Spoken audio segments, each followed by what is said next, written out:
Ringo Starr has revealed why Taylor Swift's career could soar to even greater heights than the Beatles, because she can actually hear herself perform. The world-famous drummer, 84, compared the singer's domination to that of Beatlemania, which transfixed the globe in the 1960s, as the Beatles transformed from an unknown quartet in Liverpool to global megastars. Speaking exclusively to DailyMail.com at his Birthday and Peace Love event on July 7, Ringo shared his belief that Taylor, 34, has got what it takes to surpass the historical milestones that he achieved alongside John Lennon, Sir Paul McCartney, and George Harrison. "Of course, there's a lot of people getting crazy when you come on stage," he said. "Now the difference is she can hear what she's doing. We couldn't hear what we were doing because we were with the house PA, could you dig it? We had the house PA." Heaping praise on the cruel summer singer, he continued, "She's a beautiful person. I have bumped into her and her mother at the Grammys or whatever. So I know her. God bless her.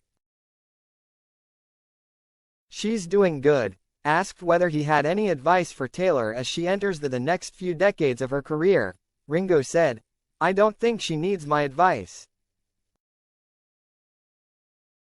She's doing pretty good as it is.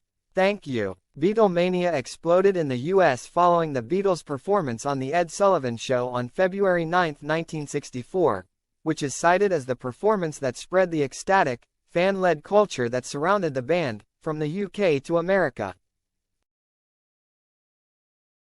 Throughout the 60s, Beatlemania was the name given to the fanaticism that followed them as they grew in popularity, with crowds trailing behind them everywhere they went. In the weeks leading up to their appearance on The Ed Sullivan Show, radio stations played the band's music almost non-stop, and fans prepared to swarm upon their arrival. Once the plane touched down in New York's Kennedy International Airport on February 7, the Beatles were met by enormous crowds. The Ed Sullivan Show performance was the main event of their 15-day visit in the States, amassing a nationwide audience estimated at 73 million, now regarded a cultural watershed moment. Following the success, the band later returned for a month-long tour of the US and Canada in August 1964, performing the first-ever stadium shows. While the Beatles are considered one of the most influential bands of all time, it is undeniable that Taylor's ongoing stratospheric success could prove competition. Last week, the Pennsylvania native tied her personal best on the Billboard 200 Albums chart. The songstress notched her 11th week at number 1 on the chart with her latest album The Tortured Poets Department, Billboard reported on Sunday. That means she is tied for her longest stint atop the chart, after her earlier LPs 1989 and Fearless also spent 11 weeks at number 1. If the massively popular albums holds on, it will become her longest consecutive streak at the top of the albums chart. According to the publication, the last album by a woman to spend 11 weeks at number 1 was 1989, which achieved that feat in 2014 and 2015, though its stint was non-consecutive. But the last time a woman had the same number of consecutive weeks at the top was all the way back in late 1992 and early 1993, when Whitney Houston scored 11 straight weeks at the top of the Billboard 200 chart with her soundtrack for The Bodyguard. The popular record eventually racked up a total of 20 non-consecutive weeks at number 1. While the Beatles have more chart-topping hits than any other artists, Taylor is not far behind. The Beatles scored 20 number 1s during their global chokehold, including hits I Want to Hold Your Hand and Yesterday. Taylor, on the other hand, has a total of 12 number ones under her belt, including Cruel Summer and Fortnight. 7 of these number ones arrived in the last 5 years of her career. In October, it was reported that Taylor's lucrative Eras tour will net her an estimated $4.1 billion.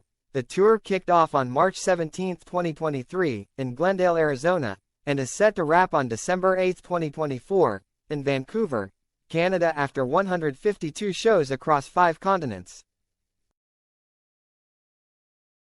In December, it became the first tour to cross the $1 billion mark, with 4.35 million tickets sold across 60 tour dates.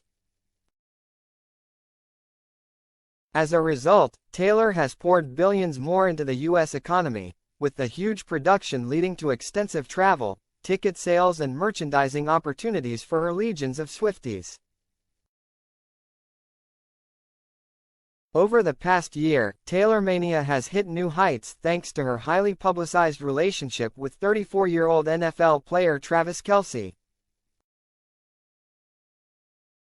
Given they are both all-time greats in their own industries, the couple have dominated headlines ever since their romance first blossomed last May, with the loved-up pair drawing attention from all across the globe.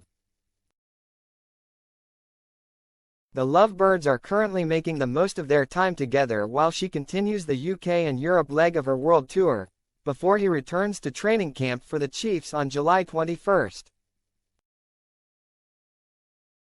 And Taylor's success is showing no sign of faltering despite some of her fans, or Swifties, voicing apparent fatigue over her constant chart domination and seemingly never-ending release of TTPD variants, of which there are currently 30+. Most recently, pop diehards suspected that her record label may have pulled some tactics to prevent Charli XCX's Brat from topping the UK albums chart.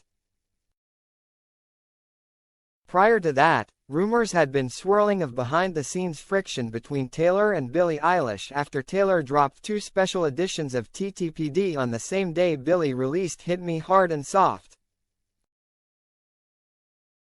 The move even prompted Billie's manager Danny Rucassen to reshare, and then later delete, a tweet accusing Taylor of breaking her neck doing everything to prevent other artists from shining.